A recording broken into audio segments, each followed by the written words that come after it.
بسم اللہ الرحمن الرحیم۔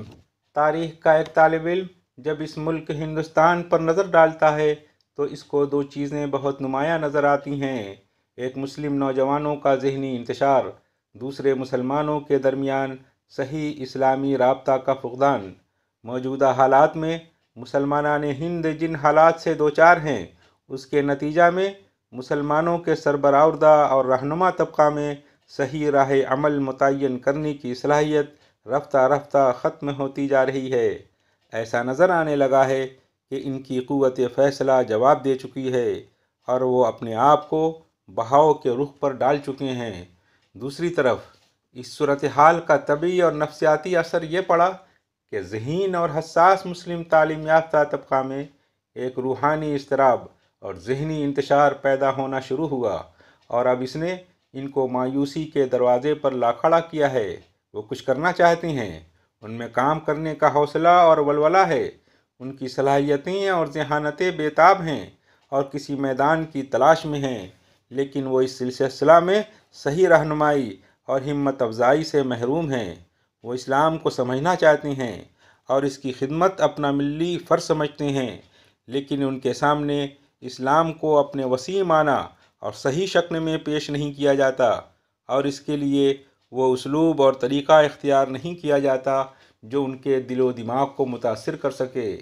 اسلام کو ان کی روح میں پیوست کر سکے اور اس کو ان کا اولین مقصد، ان کی زندگی کا واحد مشن اور سب سے اہم اور مقدس پیغام بنا سکے۔ ان کی مغربی تعلیم، مادہ پرست دنیاوی ماحول اور موجودہ ہندوستان کے حالات نے ان کے ذرہ ایمان اور غیرت قومی کو یکسر ختم نہیں کیا۔ یہ چنگاری اب بھی ان کے وجود میں پوشیدہ ہے،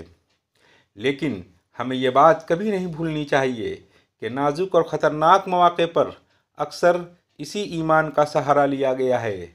ناموافق حالات اور ہر قسم کے تعصبات کے باوجود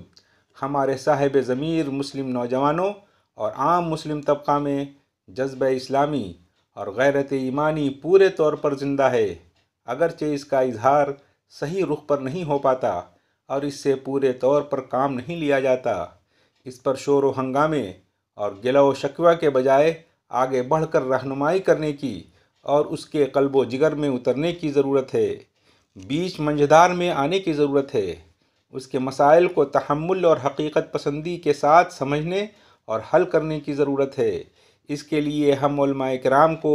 اسلام کی تمام خصوصیات کا حامل اور اس کے تمام شعبوں کا جامع ہونا پڑے گا۔ اس کے لیے ہمیں اپنے دماغ کی کھڑکیاں ہر وقت کھلی رکھنی ہوں گی اور اپنی پسند ناپسند کا پھر سے جائزہ لینا ہوگا۔ ہمیں یقین ہونا چاہیے کہ اس وقت دنیا کے ہر گوشے اور ہر خطہ میں اللہ کے ایسے بندے موجود ہیں جن کا ضمیر بیدار، دماغ روشن، دل دردمند اور جذبات پاکیزہ ہیں،